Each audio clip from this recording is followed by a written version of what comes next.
പ്രിയമുള്ളവരെ, വചനജ്വാല 1687 ദിനത്തിലേക്ക് പ്രവേശിക്കുന്ന ഇന്ന് ഏപ്രിൽ 14 ചൊവ്വാഴ്ച എല്ലാവർക്കും ഏറ്റവും സുന്ദരമായ ഒരു സുപ്രഭാതം ആശംസിക്കുന്നു. ഇന്നത്തെ വചന വായനയിൽ ജെറമിയായുടെ പുസ്തകം 52-ാം അധ്യായം 1 മുതൽ 17 വരെയുള്ള തിരുവാക്യങ്ങളാണ് നാം ശ്രവിക്കുക. ജെറൂസലേമിന്റെ നാശം. രാജാവായപ്പോൾ സെദക്കിയായ്ക്ക് 21 വയസ്സുണ്ടായിരുന്നു. അവൻ ജെറൂസലേമിൽ 11 വർഷം ഭരിച്ചു.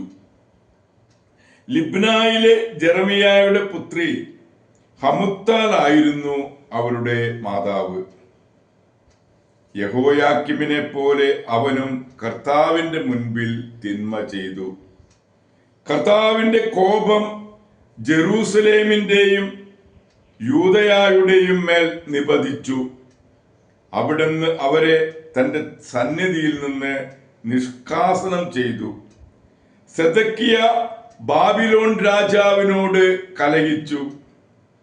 സെദക്കിയായുടെ 9-ാം ഭരണവർഷം 10-ാം മാസം 10-ാം ദിവസം ബാബിലോൺ രാജാവായ നബുക്കദ്നേസർ സൈന്യസമേതം ജെറൂസലേമിനെതിരെ വന്ന് അതിനെ ആക്രമിക്കുകയും ചുറ്റും ഉപരോധം ഏർപ്പെടുത്തുകയും ചെയ്തു.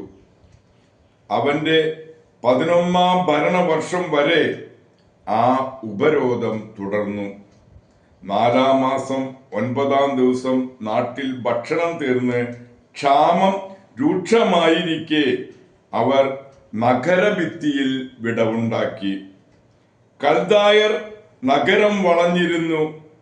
സെദക്കിയ പടയാളികളോടുകൂടെ രാത്രിയിൽ രാജകീയോദ്യാനത്തിനടുത്ത് ഇരുമതിലുകൾക്കിടയിലുള്ള കവാടത്തിലൂടെ പുറത്തു കടന്ന് അരാബയയിലേക്ക് ഓടി. എന്നാൽ കൽദായ സൈന്യം സെദക്കിയ രാജാവിനെ പിന്തുടർന്ന് ചെന്ന് ജെറീക്കോ സമതലത്തിൽ വെച്ച് പിടികൂടി. അവന്റെ സൈന്യം ചിതറിപ്പോയി. അവർ രാജാവിനെ ബന്ധിച്ച് ഹമാത്തിലെ റിബ്ലായിൽ ബാബിലോൺ രാജാവിന്റെ അടുത്ത് കൊണ്ടുവന്നു. അവൻ സെദക്കിയായുടെ മേൽ വിധി പ്രസ്താവിച്ചു. ബാബിലോൺ രാജാവ് സെദക്കിയായുടെ പുത്രന്മാരെ അവന്റെ മുൻപിൽ വെച്ച് കൊന്നു. യൂദയായിലെ പ്രഭുക്കന്മാരെയും റിബ്ലായിൽ വെച്ച് വധിച്ചു.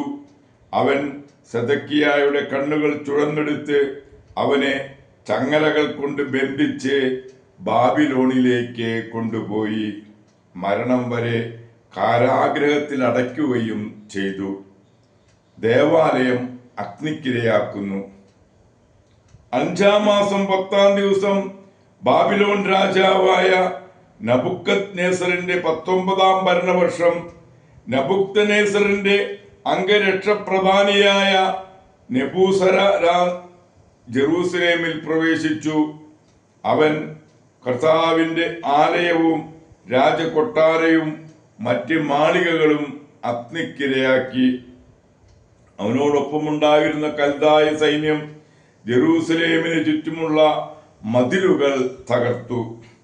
ശില്പികളെയും ബാബിലോൺ രാജാവിന്റെ പക്ഷം ചേർന്നവരെയും നഗരത്തിൽ അവശേഷിച്ചവരെയും നെബൂസരദാൻ പിടിച്ചുകൊണ്ടുപോയി.